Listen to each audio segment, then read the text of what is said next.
Welcome to the Wealthy in Pajamas podcast, where it's not all about the money, but it's not about the money. I'm your host, Sonya Highfield, the Wealth Expansion Coach, here to help creatives find their real version of wealth, build profitable businesses, and be happy, healthy humans. Everyone, welcome to today's interview episode. I'm very excited to introduce you all to Christabeth Ingold. Christabeth, thank you so much for being here. I'm literally so excited. I just can't wait to just talk with you, Yes. Yeah. Yeah. Well, we always have good conversations. And I was thinking about how we met this morning, actually, which was we were in someone else's workshop, like sitting on the floor and doing paintings about, I don't know, like our energy or something. I can't remember, but I just remember feeling like instantly connected with you and just like, oh, she gets my vibe. I get her vibe. Like we're just vibing. Yeah. That's right. Yeah. My gosh. It's so funny. So I was also reflecting today about when we first met, and I'm like, we've actually known each other for many years at this point, I think. Yeah, Yeah. maybe like 6. At least. Yeah. Yeah. Probably like 6, something like that. I'm always like, oh, I definitely know it was like pre-COVID, and it was probably like, yeah, 2018 or something like that. So, Yeah, mhm, it's been a minute.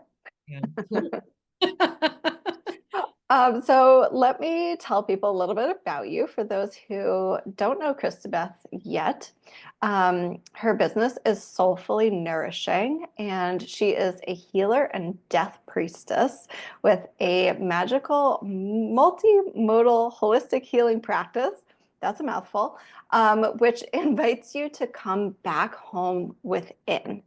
And Christabeth uses the Akashic records as well as astrology and energy medicine and integrative holistic massage, as well as Hawaiian shamanic bodywork and death care.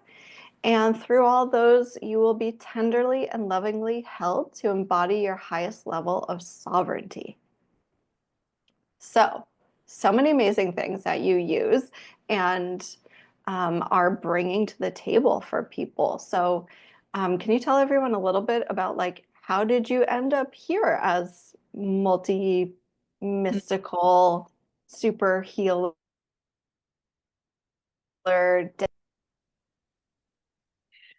Yeah, yes, I like love being able to share my story. And it's always this like, what's the version I share in terms of length? But it really feels important to, I'm all about being like real and being honest. And, I'm a Sagittarius sun with a lot of like Sag planets happening. So I'm like, let's just talk about it, let me just put it out there. So, it really started when I was a kid, and I would, as I reflect now, I can see it, right? Like, I'm like, oh yeah, I was like always looking up at the stars, and I would like sit in my closet when I was a kid, and I had all these like science books, but I had ones about space.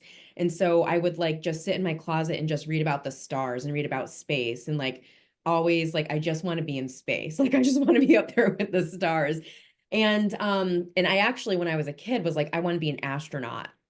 And so that's what my thing was. I was like, I'm gonna be an astronaut. And then I found out how much math was involved. And then I was like, I am not gonna fucking be an astronaut. Like, no way. That's not happening. Math is Never not, mind. yeah, never I'll get a mind. telescope. Yes. I have taken a cool astronomy course at one point too, but I'm like, yeah, that's just not how my mind works. I'm like, if you want me to like go and channel with spirit or go to the stars in a different way, I've got you. So now I like to think of myself as a spiritual astronaut, so I can like just go and like connect to, beautiful energies and offer it forward to the world. So, really, right, came into the world with these energies already, which many of us like have, and then we maybe rediscovered as we grow up. And then got into my teen years.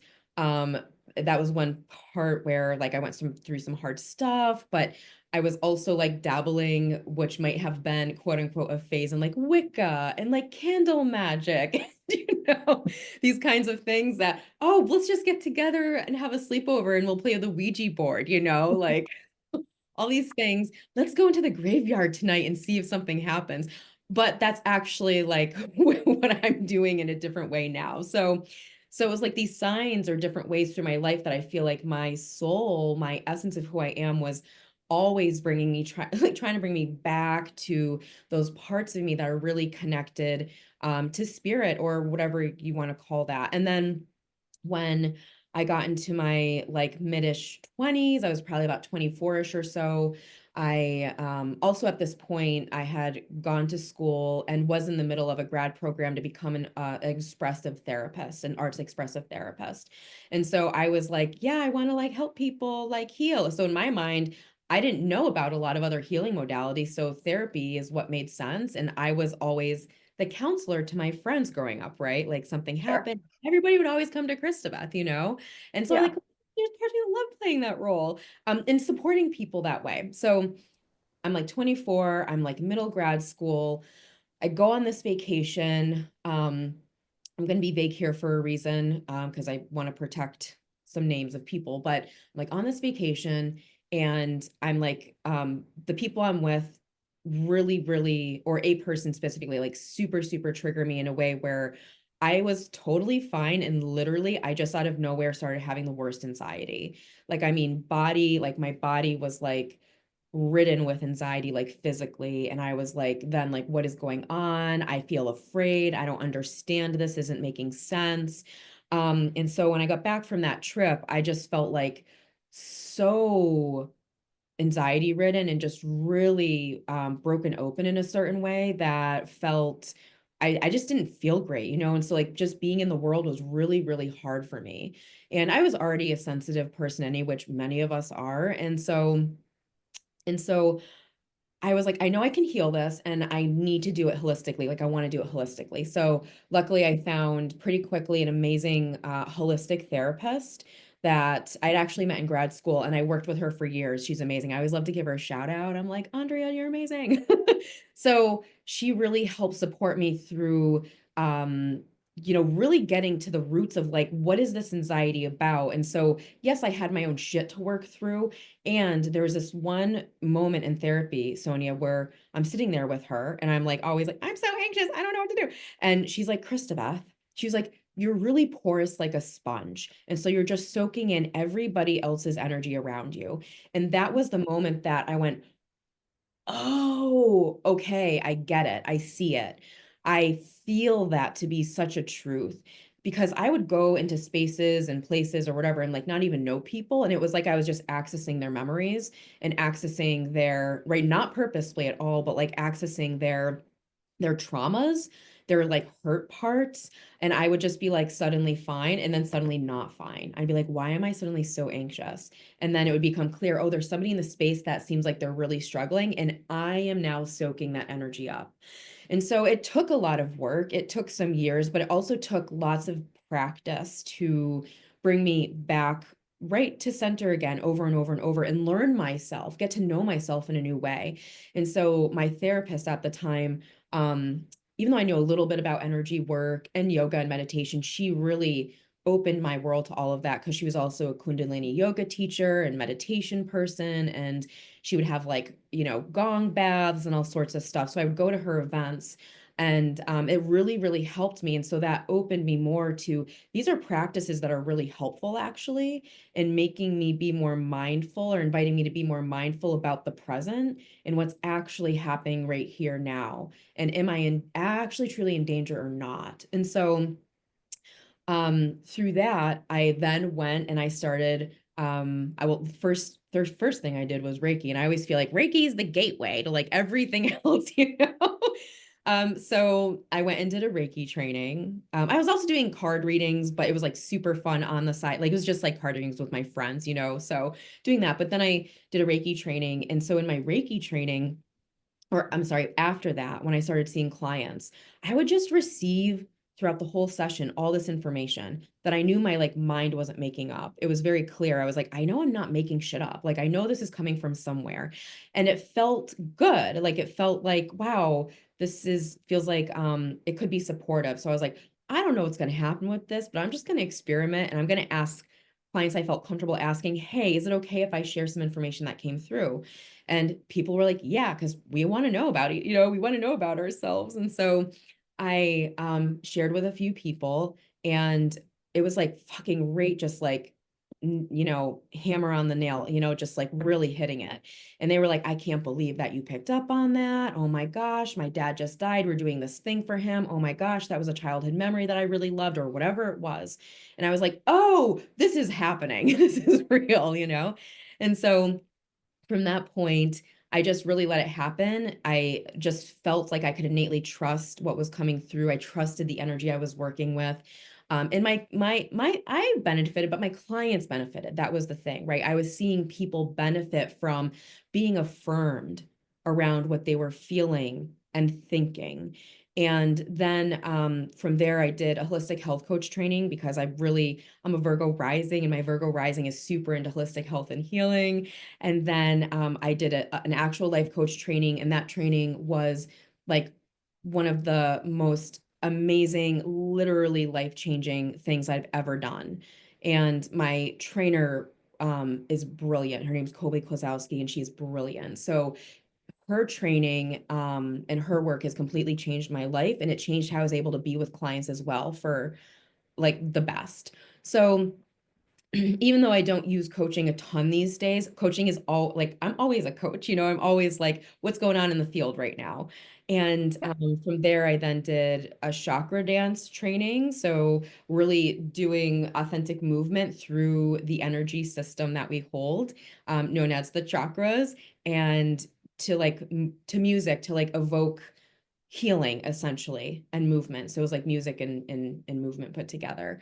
And that was really beautiful. And I no longer I let that go recently and no longer do that. But I love that so much. And then I got super turned on to Hawaiian Lomi Lomi massage.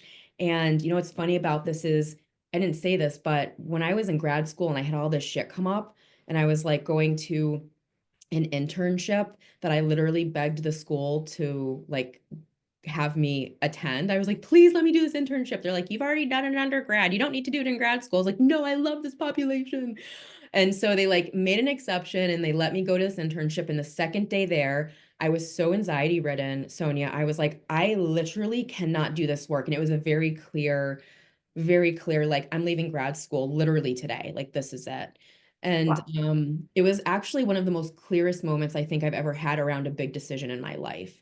It was like I didn't have to think about it. It wasn't like a thought. It was like, nope, this is what needs to happen. And I let my advisor know like that week, and she was like, let's talk about it Monday. Sit with it over the weekend. I was like, I'm gonna tell you the same thing on Monday, friends. Like, I am out of here. And so the first thing I did, I left grad school that week. And then the first thing I did that following week was, well, what am I going to do? Because, right, my life was like grad school and like kind of working on the side. And so I was like, well, I like massage. So I went to a massage therapy program and checked out the program to become a massage therapist. And then I very quickly was like, oh no, I like receiving massage. I don't want to give massage. I just want to go get massages. So fast forward many years later, I learn about this Hawaiian Lomi Lomi massage training, which is ancient Hawaiian shamanic bodywork, from a friend who lives in Vermont, and she is a massage therapist and brought her teachers from Hawaii to New England, to Vermont. Um, I'm located in Massachusetts for y'all here that might be listening to this. And so I didn't even read the full description. I just had to go. I was like, I just know I need to be there. And so I love that modality so much. And there's many different lineages of Lomi Lomi. That's a whole other conversation itself. Many different types of Lomi Lomi. A lot of people don't know that, I think. And so I practice many different types of Lomi, but really when people see me, it's a full body massage, full body transformational work through the physical body, bringing in the spiritual and energetic components as well. And so through that work, I then eventually was full circle 10 years later after grad school. Okay, now I'm going to go to massage school. Wow. Yeah, become a massage therapist, which I love, love, love that work. And so through all of that, I have my practice since 2010. I'm 2010. I'm practicing energy work, I'm practicing coaching, I'm, doing chakra dance, I'm like weaving in Lomi, I'm doing tons of Lomi massage. Um, and and also through all of that, just channeling information, everything I was doing, just channeling. So one of my friends had a training that she was holding, and I had a really profound, and anybody who's done Akashic work probably can, I imagine, say this, that there's definitely profound information that comes through in these readings. And I had a really profound reading with her, and I was like, wow, like you just literally in that one session solved this thing that I've been like physically ill with for like 2 months, which was an energetic emotional thing, not a physical thing. And I knew that, but she was able to, through the records, put the story to what was happening to my system.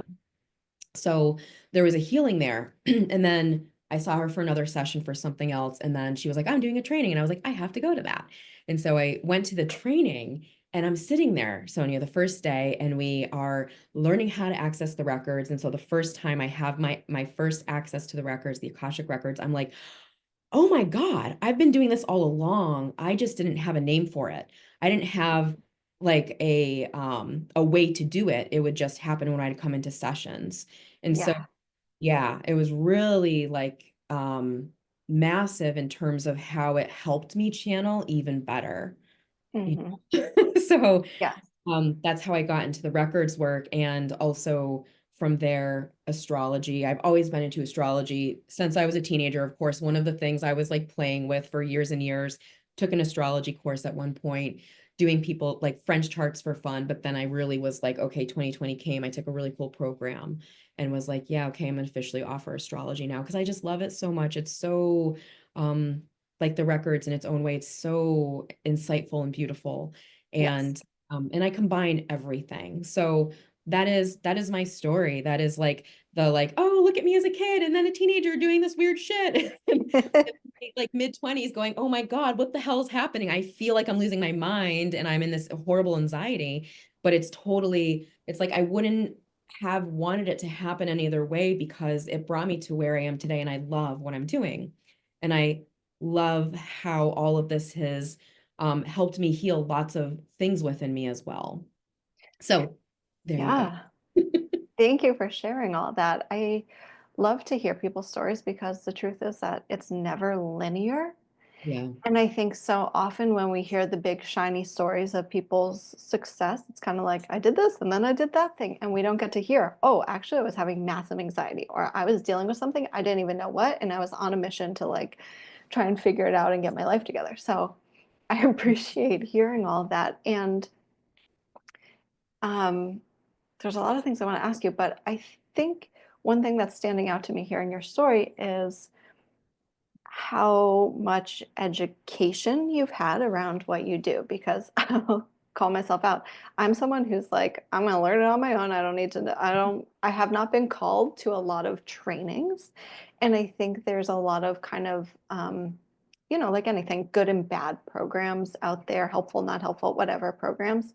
And especially when it comes to like kind of coaching, mentorship, support healing spaces, I think it can be very hard to figure out, like, do I need to pay to learn this, or can I do it on my own, or do I have my natural skill, and so I think it is cool to hear that you had obviously good experiences in these training programs that have really helped you, access your own gifts, amplify your own gifts, get more like education and be able to better support your clients, and also really help you feel like, oh, I have all these tools, Mhm. um, that I am responsibly using.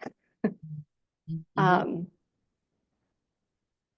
and yeah, I don't know. Do you want to say anything about that kind of like education training space around, like the healing arts, I'll call Ooh, sure. it. Yeah, no, I love this question because as you're speaking, like so many thoughts are like coming through my head. So I'll have to see if I can like bring it in a little bit here. Yeah, So, capture one.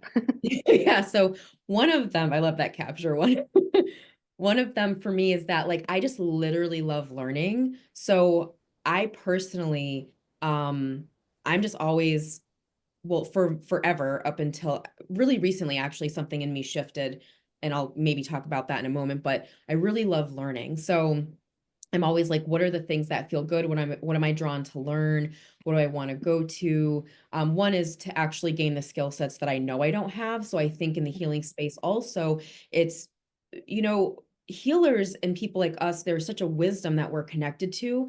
And part of that wisdom is knowing when we actually need support, we need help, we need some guidance, we need to maybe dig into something to expand ourselves, like Yeah. expand our gifts, expand our tools. And I think that there's a responsibility with that as well to make sure Mm. we're like showing up in the space as aligned and ethical, and really can hold that space for people as deeply and as big and as much as we can for people. And so I think we're Yeah. all on like a an expansive healing and learning journey with that. So one is I'm just like, I just love learning, so I'm gonna go do these things. Yeah. Um, and what's true is I feel, yeah, like as you reflected that, I'm like, I feel really lucky. I've been in trainings where I've got so much out of all of them, and I've had really incredible trainers. And I think one of the things I look for is I really try to like really, research the person. What are they doing? What are they about? What is their Mhm. background? How are we honoring these lineage? I really, really need to just, there's a part of me showing up that needs to speak to that, like I just talked about so many different healing lineages and places healing has come from. And for people who may not be watching this, like I'm a white person, right? So I really find it important to make sure I'm learning in right relationship, and I'm sharing the information and the healing also in right relationship. And so I feel like that's also really important.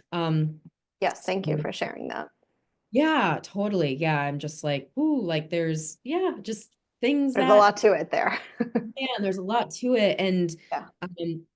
right, there's people that just have these beautiful abilities and tap into them. And I believe there are people that just like get it, know it, and they can do the work. Hmm. Um, and then there are people that have beautiful also abilities, but might need extra support and help in receiving that. And where I find there to be an issue is that when people aren't doing that, and I mean, we can talk about any any part of life or anything, right? Yeah. Where it's like, oh, that person really should have done that training, or there's damage that can be done if somebody is not doing things in an aligned, clear way, or they haven't had right that training maybe that could have helped them. So Yeah. I'm very much like, know yourself and be honest with yourself, and be Yeah. real with yourself. And right, know when you might, need to go, okay, I can't do this right now, but I'm going to go do this training to get the support and help to help me tap into this so I can offer it in a way that's well, right? Yeah. Yeah. Yeah. There's a story that's coming to mind. I'm going to go down like a slight side street here, but some years ago, I had a like intuitive healing reading session with a woman who I don't remember now how we got connected or hooked up or what made me, have this session with her, but we were doing this virtual session. And afterwards, I had one of the biggest, like, energetic aftermaths. Like, I got really sick. And it was one of those things where we had done some energy work, and she did not prepare me at all for how to take care of myself afterwards. And I didn't know either. And so um, the energies, I mean, talk about a release. I was like in bed, shaking so hard, my teeth chattering. And my husband was like, what is, like, do you have like, what's going on? Right. Like, I was like, just layer every blanket on top of me. Like, I was shaking for hours. And then, like, at some point, I was like, I need to lay on the floor. And I was asking him to bring whatever crystals I had and like lay them around my head. Like I didn't even know what to do, but I just had some sense that like I needed energy support. But that just came to mind because I was like, I wish this woman had said, hey, you might have like some releasing going on in your system, or like you might need to take it easy the next couple days, or like you might need to make sure that like you hydrate or like ground yourself, right? And so like you're saying, we kind of need to know what we don't know. And I think especially when we're working with other people's systems, energetically, physically, whatever, spiritually, like we need to be responsible for how we're guiding and engaging with them, right? And so I think that's kind of part of where trainings can be really helpful, and not just learning how to like access modalities, but like the, yeah, like you're saying, space holding around them, and like the responsibility of like, I'm creating a container, here's things that might happen in it. Let me let you know. Let me have my own energetic hygiene, right? And then also be able to help my clients who may or may not be familiar with the work, or may or may not be familiar with like energy healing. Yeah, so that, anyways, that just was coming to mind as like an example. Oh, totally. It's a great example, right? It's like the person not, I mean, we're offering, right, a full scale. The way I look at it is like from beginning to end, from the moment we have contact with somebody, a client, even if I know somebody and they know how we know each other well and work together, I'm always like, where are you at now? Where's your system at now? I don't care if we've been doing work for 5 years. Where are you present day? And Yeah. how can I support you right now? Because we're always ever changing. Mm. And it's hard when those things happen. Thank you for sharing that, because right, people also see us and they don't know what they don't know what they don't know, and then if they're not Yeah. getting support, it's like, why is this happening? I don't understand this. And it could Yeah. have been way easier in your system if there could have been that post session continued support, or hey, when you leave the session, just a heads up, really take, like, right, Yeah. I have clients I see for body work, they've seen me for years, but every damn time they leave, they know it. I say, I know I'm going to say this, and I know you know this, but like, please drink extra water the next 2 days. Please Yes. do this, please do that. Because it's just Right. like, let me just remind you of this. Right. Exactly. Yeah. It's really that, I think, holistic and again, just responsible, ethical care. Exactly. Yeah. Yeah. Yeah. Um, so I want to get into a little bit of like your death work, death, Hmm. death priestess Mhm. work. And um, because I think that's a topic that is really scary for a lot of people, and doesn't have to be. And I think the way that you're approaching it and maybe integrating it, I don't know all the ways that you're integrating it, but yeah, I would just love for you to kind of talk about that work. And yeah, I don't know, anything like important that you've seen and learned from it that maybe you can share with people just around this big kind of unknown topic of Mhm. of death. Yeah. Thank you for asking. It is really big, and it is for so many of us unknown or scary, or they've had not a good experience with a death. Or maybe it's not a death, maybe there was a big loss and there's a lot of grief. So yeah, I mean, there's so many ways, right, we can be impacted by that. One of the things that I really love to share and kind of help people think about this is when we begin to think about, talk about, and acknowledge that we are all going to experience death, like physical death. That is the one thing, I mean, among many things, that is the one thing that's guaranteed in this life that we're all going to experience.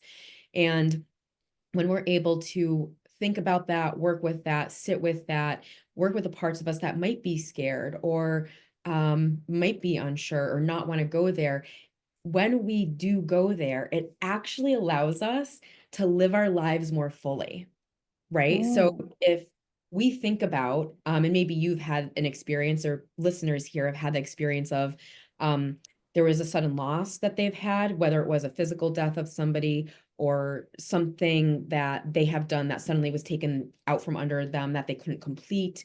I know that we've all at some point experienced some sort of loss in life. So whatever, if, whether it's a metaphorical loss or like a physical loss of somebody or something. So when we think about that and it's like, oh, I wish I would have told them I love them one more time. Oh, I wish I would have. Oh, I would have done my day differently. Oh, I would have done this thing sooner. And so instead of getting to end of life, if we are somebody who in our death will be able to have that reflection, and it's not like a sudden unexpected death that occurs, although side note, and this is a belief system I hold, like in spirit, we might be reflecting on it anyway. Like not everybody believes that we go to an afterlife, you know? So, um, it helps us live our lives more fully. And that's the beauty of it. And that's the beauty of when we begin to think about it, talk about it, have these conversations. It's like, well, I'm only here for a certain amount of time. So how can I live my life well? What do I actually want to get out of life? What do I want my legacy to be? How the fuck do I want to be showing up? Where's the Yeah. fire within me that can come forward and I can be in the world in the ways that I want to be and say, fuck the systems we're a part of. I'm like, you this just like fuels me a little bit, you know, like, and just these ways that we're in our culture and society and across the world, with the ways that colonization has happened. Colonization has even colonized death in our culture. Mm. And so it's like when we begin to tap more into our freedom and we break free from the ways that things have been colonized and that the way that the patriarchal structures of things have been put in place and the way that even capitalism, when we break free of those things, we really allow ourselves to live the best we can still under those structures, right? We can't totally get fully 1,000% away from them, I think, right now. But when we live as free as we can and we can be who we are, it's like I can just live a good life. And even within that, like part of that is like knowing today I can make a choice in this moment, I can make a choice to break away a little bit more of the structures I've been a part of that have kept me small, kept me thinking I should. That's a big one, right? You may hear that from clients all the time. I should be doing this. I should make this decision. I should live my life a certain way. And so just thinking for a moment here at the end of our lives, and if we're reflecting, how do we think that we wish we would have lived our lives? Going, oh man, yeah, I should have, you know, done that thing or bought that thing. Or, and it's like that whatever your truth is your truth. There's no right or wrong answer here. But Yeah. death allows us to live our lives more fully. And that's one thing that I love talking about when I talk about it. Does that make sense? Yeah, absolutely. And it brings up so much for me around the passing of my husband's mom. Wow. Um, and she died a little over 2 years ago. Um, and she was in denial Mhm. about her imminent death. And so, even though it wasn't a like she had cancer, but we didn't even know like the stage of cancer that she had. So we didn't know how bad anything was until a nurse told us that her next step was hospice. Mhm. And so it went from we had almost a year since her diagnosis to her passing, or a little over a year, but so much of that time was wasted in my feeling, in my opinion about it, of not talking about the important things because she was in denial that she was going to die. And so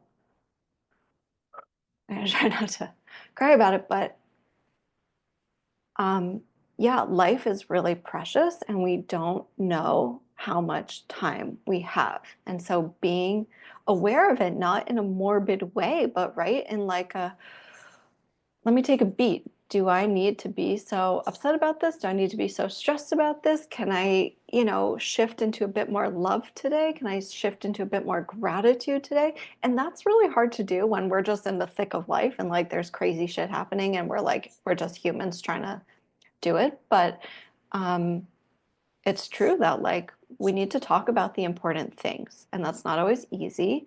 But a lot of times, I think it's like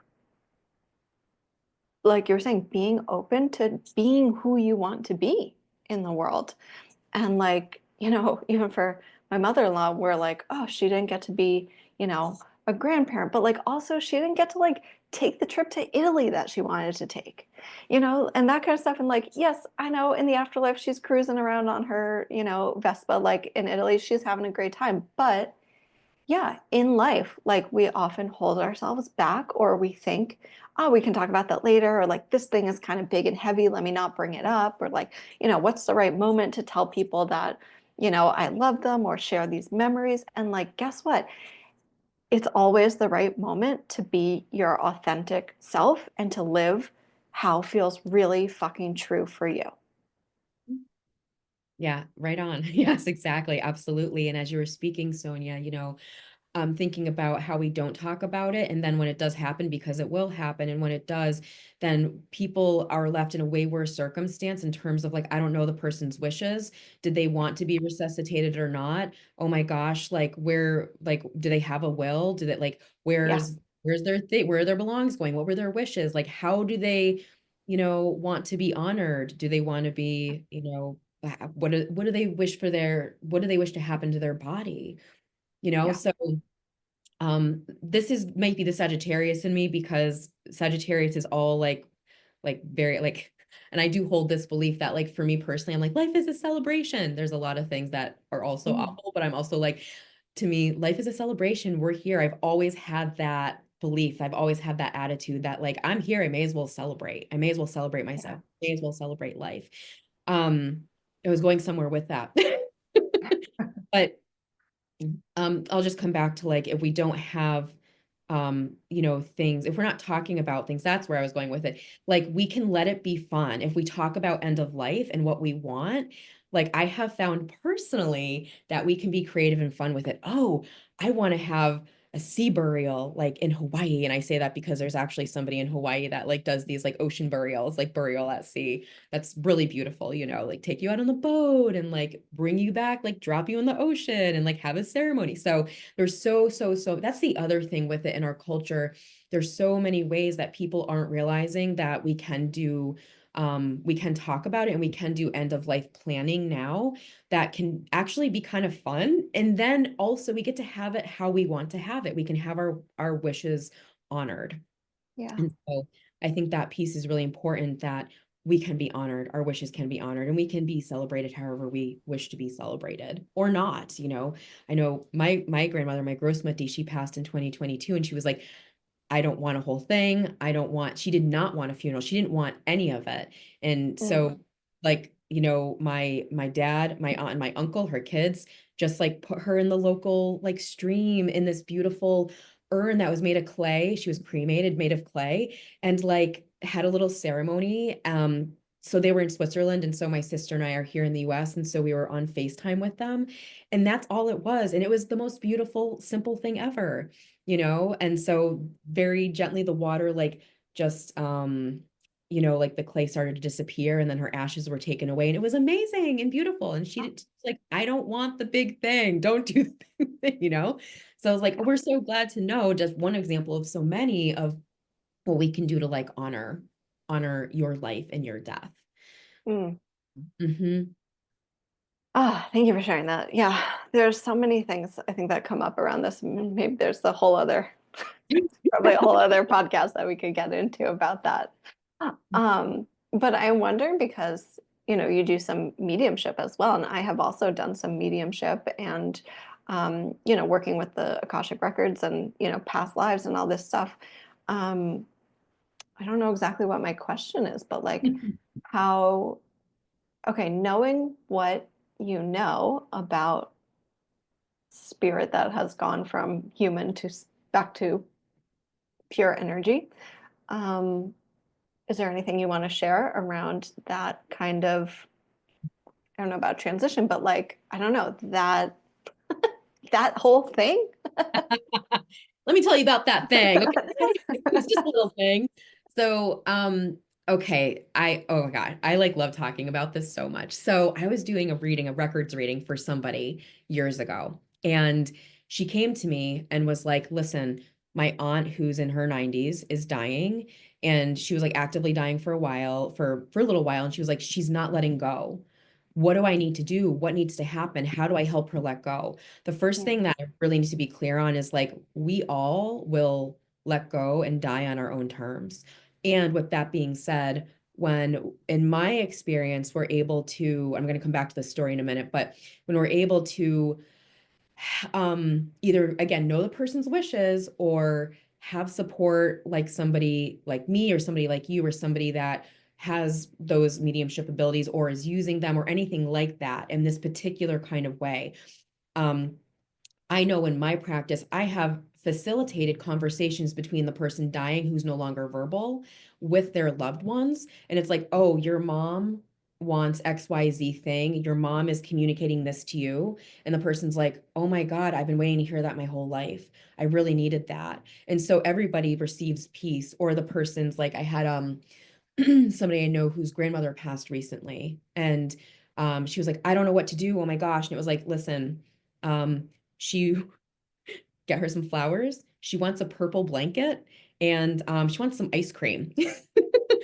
So because she was no longer verbal, no longer like able to speak. And Yeah. she did those things. And it was like so beautiful because the person was able to provide something very caring in a moment where she was frazzled and didn't know what to do. And the grandmother was like, wrapped up in the purple blanket. And like her last meal was the ice cream. And then she died Oh, after, and like love the beautiful like colorful flowers that she brought into the room. So it can yeah. be really impactful to, if you so choose, to have somebody, or if you're able to do it yourself in these situations, it can be really hard to be the one doing it. It's like, let you be the person you need to be and let there be a middle person, let there be the actual medium, right? The bridge between these worlds to help support you through that process and support your loved one who's dying as well. So Yeah. that's an example. But coming back to that story about this aunt who was like, she won't let go. And it's like, we have, again, our human selves has this attachment around what death should look like, how the Hmm. process needs to be. It needs to be however the fuck it needs to be for the person, because that's their soul process right there. So what the record showed me, and I love this, and still stays with me so strongly to this day, was that the aunt was preparing for a marriage back to her soul. And so I saw this beautiful old white, little tiny, tiny, super tiny white church on this gorgeous hill with these green grasses. It felt very Irish. I never asked, but I wonder if there was some Irish ancestry there, Um, and so, and it was like on like a body of water, this like hill and this like church, little church and everything. And inside the church, it was just all white and it was like decorated with these beautiful white decorations. And I saw spirit side, all of her guidance and ancestors, all in color, like literally decorating and making food, right? This is all metaphorical to help us, but they were preparing for her arrival back home, back to soul, back to spirit, back to the energy form, of which she had come from. And so what I saw was like, this is a marriage of her meeting herself at the end of the aisle, and she's marrying back to soul. And so ever since then, there's this beautiful way where we can talk about this now, where it's like, death is a marriage back to soul, or right, death is actually a birth to spirit or a rebirth. And one thing that I personally, and somebody might say something different, right? But I personally always experience um, is that we think, or there are many people that might be like, I don't want to be alone. I'm afraid because when we die, we're going alone. Like, it doesn't matter how many people there are not there. And there are people that don't want anybody there, right? And that are like, those stories where it's like, oh, I left the room to go get water and I came back and my dad had, and it's like, because that's what needed to happen for his soul. And so we need to like also be careful with where we're attached to what we think is best for the person. Mm. So um, what I experience is that there's so much guidance. Like, I mean, it is like full house. So much guidance that's in the space, right? The unseen world when somebody is dying. And there's like after they die and they're like making their way, back through, they're like, there's a travel that happens, there's a journey that happens, and they're making their way back through. There is guidance, there is ancestors every step of the way to be with them. And so even if they were alone in the room, that room was full, I'm telling you. Yeah, they're not alone in spirit, Not alone in spirit. and they And can feel that. Yeah, yes, I think that's so they true. know them. Yes.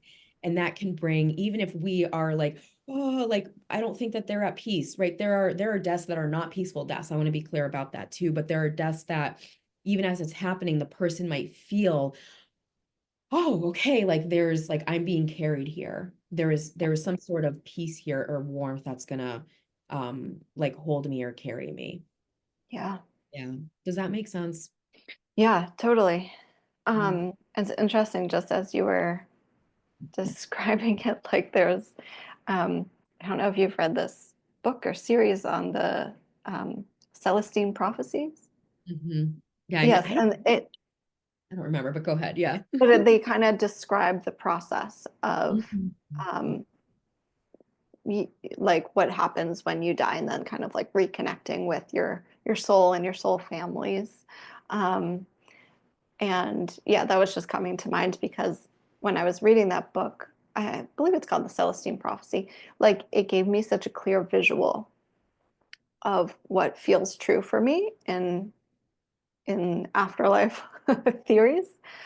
Um, and it really is um, uh, like cozy and loving. It's pure love up there. Like that's how I, relate to it. Is like you might go through somewhat of a process, but like then your soul is at home. It's at peace. It's in its purest energy form where it's most like comfortable a lot of times. And there's no kind of like, um, leftover feelings, right? Of like, I don't know. It's like everything gets processed. And um, yeah, from what I've experienced and what I've seen through other mediums, sharing things, it's like, yeah, everyone is actually at peace, even if they didn't have a peaceful death, right? Mhm. Yeah, there's definitely right so many things that happen post death. I'm like, that's a whole other thing we can talk about too. But like the word that keeps coming through as you're speaking is reconciliation. And so there Mm, could be like reconciliations. Ultimately, also what I experience is there can be trying to think how to put this, but there can be a process that happens post death where the person is processing the soul, right? The energy is processing and reflecting. yeah, Um, and I've had many gazillion of readings where it's like, how's my, my dead father doing, or my pet, or this friend? And it's like they had this awful death, or this happened, or that happened. It's like our human experience holds that this was really sad or really sudden or really awful. We need you to know that they're actually okay. yeah, And then, right, when the person can come through, that energy can speak to their loved one. It's like, it's not just words we're saying. And I know that you get this because you do this, but the person can feel the energy. Um, right? Like words is the way to communicate it, but the energy is also flowing through around that message the person's offering, which is like, wow, I feel more at peace now. I get that they're okay and they feel at peace. So I feel more at peace. Yeah. totally, Yeah. totally. Hmm. Okay. What else do we need to cover? I feel like there's so many things that we could just keep jamming about forever.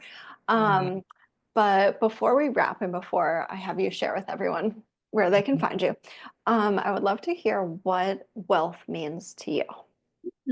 Yeah. I've been trying to reflect on this question a lot because I am like, what does it actually mean to me? And the thing that keeps coming through is like just feeling good, like feeling good in myself, feeling good about who I am, feeling good about my life, different areas of my life, that things are aligned as possible. Um, you know, we're recording this on February 14th, 2024. So like the world is a particular way right now. So whoever listens to this in the future soon when it's released, or maybe in years, who knows what will be then. But um like things are kind of a shit show right now, like there's a massive energy shift that we've been in, and it started a long time ago, but we're really in the heat of it now, and it's going to get hotter and hotter, and energetically and astrologically, all of it. And so I say that because um, trying to stay centered and grounded in myself through big things happening in the world that feel very impactful for me personally, right? Again, my nervous system, being an energetically sensitive being, but now having all the tools to take care of myself. And I have healers that take care of me. I go to my healers too. I have regular people I see, right, to support me. So when I have all these things in place, and I want to say too, that's like also very privileged, and I'm so grateful that I have that. So when I have these things in place and I feel like I can see the people that support me when I need to get on the table, right? Or I need energy work, or I need whatever it is, I need an astrology reading.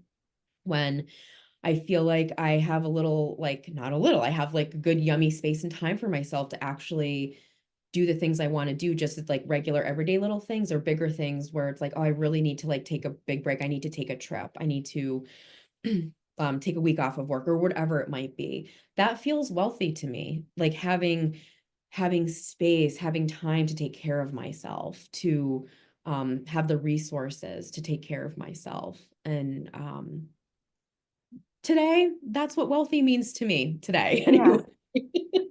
Yeah, that's a beautiful answer. And one question I want to ask before I wrap for real is what do you have to tell healers around making money?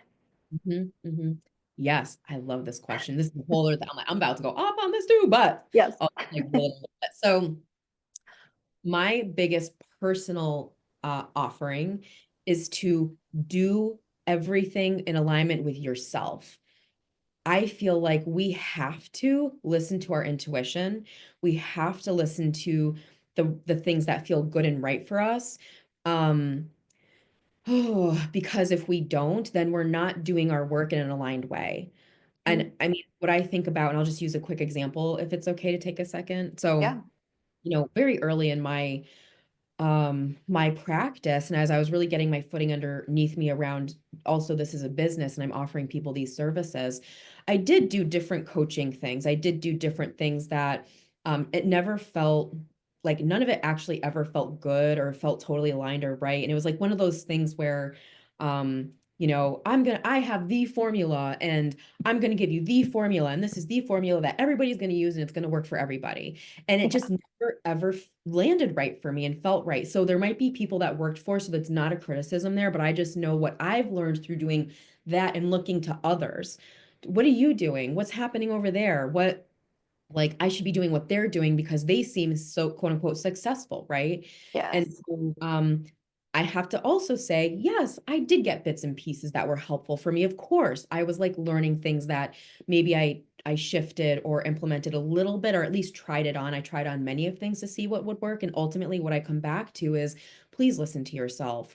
If you want to do right a training, again, my Sagittarius, that's the ever forever student of life, is always like, wanting to do fun things like that. But or if you're called to work with somebody else in a particular way, or if something intuitively just drops in on how to do business for yourself so you can sustain, like, monetarily, if that's the energy exchange happening, um, then just really check in with yourself and make sure you're doing it in a way that works for you.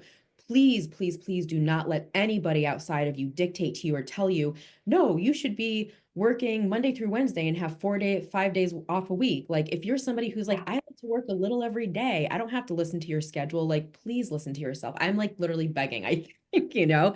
because I also don't want to see people, we do need the support and help. That's important, right? Hence why, like, the work you're doing is so fucking important and beautiful and amazing, Sonya, and like incredibly valuable. Like, people, we need more people like you doing the work that you do. So Yeah. people can feel like I'm getting the support that's aligned for me, correct for me, so I can feel good about what I'm doing, so I can thrive.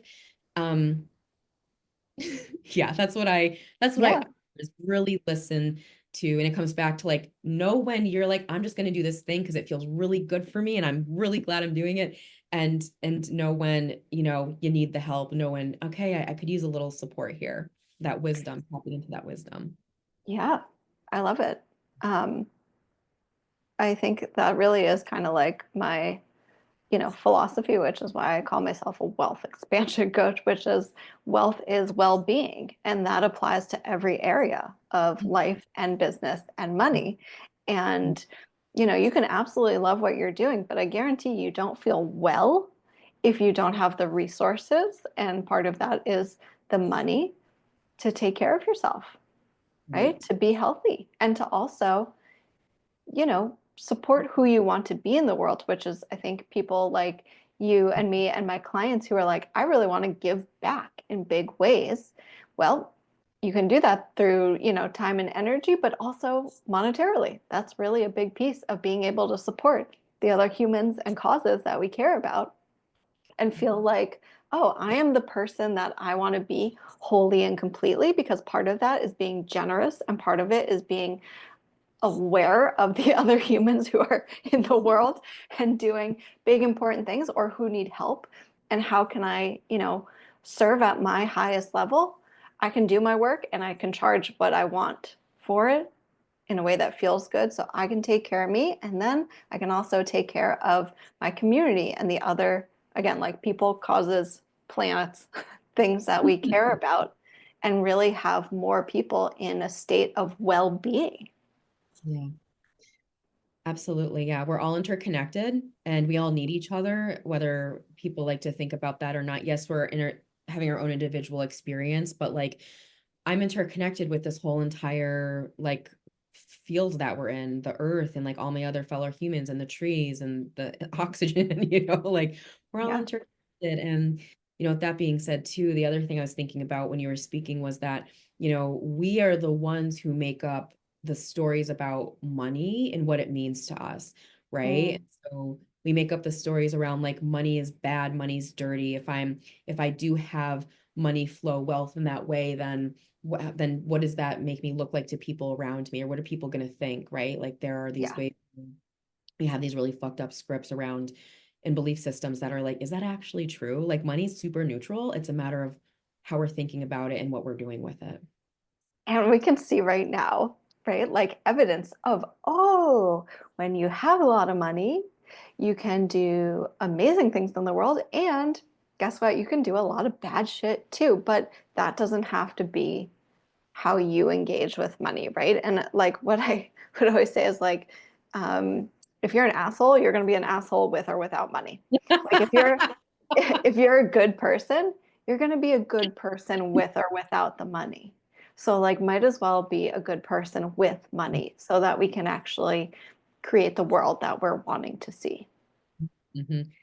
And I'll leave it at this. So this is why I really truly believe that if like world leaders and people in position of power were like accessing the Akashic records or whatever you want to call it, accessing some form of like their higher guidance and spirit, Yeah. our world would look completely different because things would be happening in a very different, more aligned, more supportive way for everybody. People wouldn't Yes. make stupid decisions that they're making in office and like in these positions of power, So I I'm think really about that all the time with like war, terrorism, like all that stuff. I'm literally like, if y'all were just connected to your souls, we would not be killing people. That just wouldn't be how we'd function.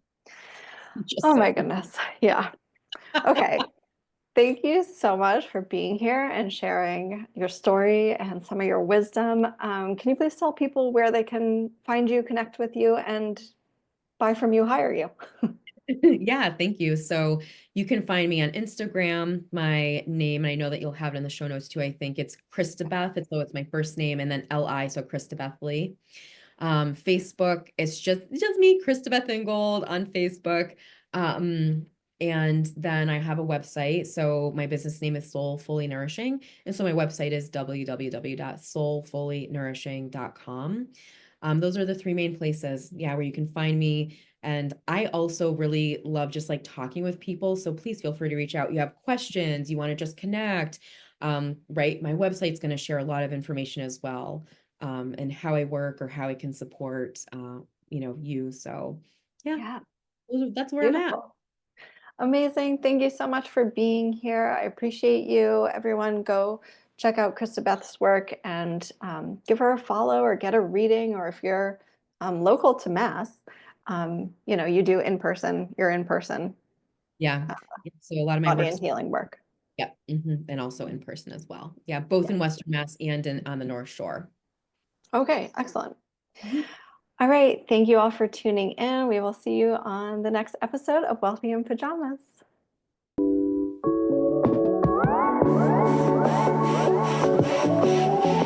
Hey, all, thank you so much for tuning in today. It would mean the world to me if you could subscribe, share, and leave a review so more people can learn about this work and access their true wealth. And if you'd like to continue your wealth work, please pop onto my email list so you can choose your own wealth adventure, whether that's applying for one-to-one coaching, accessing my DIY content, or staying tuned for upcoming wealth boosting programs. You can find all that at the following link, bit.ly/wealthypjs, PJS. bit.ly/wealthypjs. Join me there and let's get wealthy.